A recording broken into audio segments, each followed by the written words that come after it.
G'day legends. Well, tonight I'm doing a beef in red wine sauce, also known as a beef bourguignon. Probably got many names, but all you need tonight, we need about 1.5 kilos of chuck steak. We got brown sugar, corn flour, tomato paste, Worcestershire sauce, thyme. We've got our red wine, it hasn't been opened yet. We've got mushrooms, garlic, celery, carrot and onion chopped up.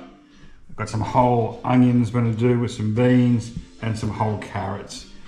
Half a litre of beef stock and some bacon or pancetta. Pancetta's a bit flashy for me, so we'll just go bacon. Okay, so get it together and we are ready to go. Okay, so we've crushed our garlic down nicely with our special garlic crusher. The link for this we'll put in the description so you can get one so easy.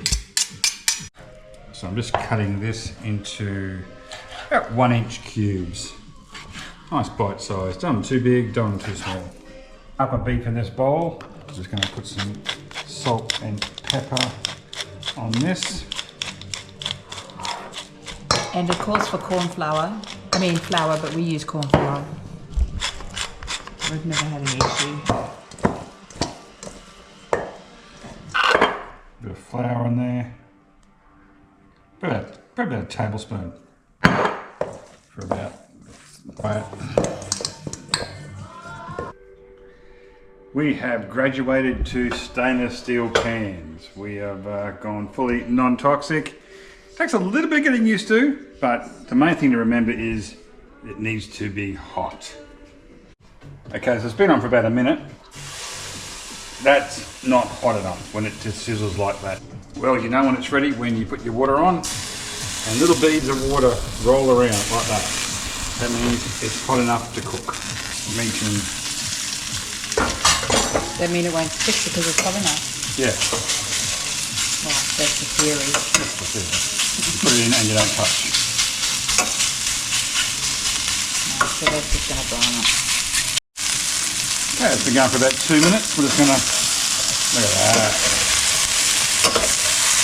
We want all that crusty bit on the bottom. Later we're going to deglaze that with the red wine.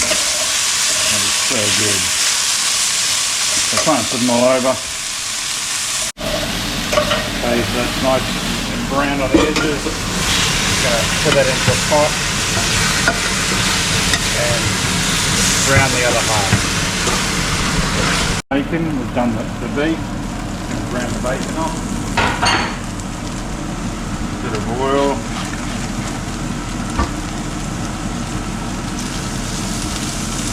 Oh, it's going to make such a beautiful gravy in the end result. So don't fear if your pan is a bit dirty.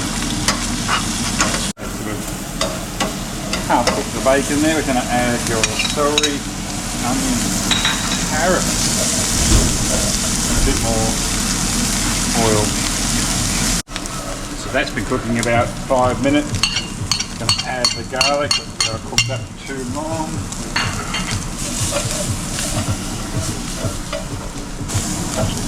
Scotty adds 2 tablespoons of tomato paste. And then our liquid. Cool things down a little bit. Ooh. Now we're cooking.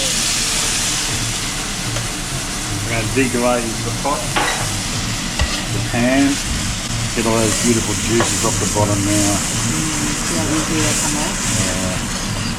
It looks like a total nightmare, the stainless steel, but it, yeah, you think about non-toxic and then you had the Teflon coating. We're probably eating most of it. Look at that, it's all cleaned up beautifully. You meant to add how many mils? Oh, just add to your liking, really. Don't worry about About half a bottle.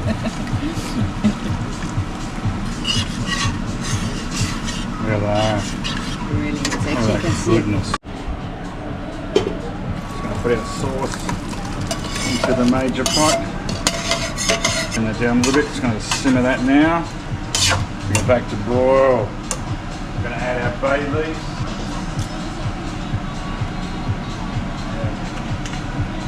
teaspoon of thyme. Got time on my hands again. Tablespoon. Okay, so 1 tablespoon of Worcestershire sauce. The brown sugar, which was optional if your wine was acidic, and that's not a very acidic wine. It's actually quite a sweet wine. So I don't even think we're going to need the brown sugar. A little bit of red. And a bit of water. Okay. Yeah. Okay. Carrots. And mushrooms go in later as well. I could put them in now. Mushrooms are dissolved. Cut them half or leave them whole? I'll leave them whole because the kids don't like mushrooms.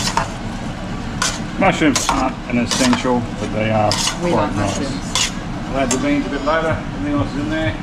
Yeah. So I get this simmer for about an hour. Okay. Move it back to a simmer position Let's drink. and have a refreshing glass of red wine. Our legends, well, last night, yeah, the wine overtook us and we didn't get to have dinner. But it's better to have it going overnight. Look at this. OMG, it's all softened up nicely. Everything's absorbed all the flavours. So if you can wait 24 hours, do it. Got the potatoes going there, and I know it's going to be amazing. Right, so the moment of truth. Let's see how good the meat is.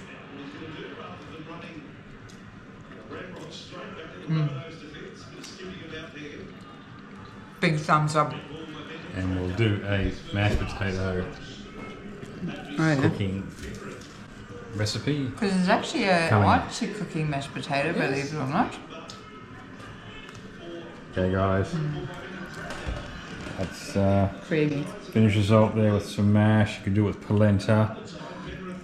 Rice. You could do it with rice, but I But wouldn't. I wouldn't. I wouldn't. But and some fresh crusty bread rolls just to soak up all that extra goodness. Well, legends, after tasting my beautiful beef bourguignon, boom shaker. And the red wine's not bad either. Good Aussie red.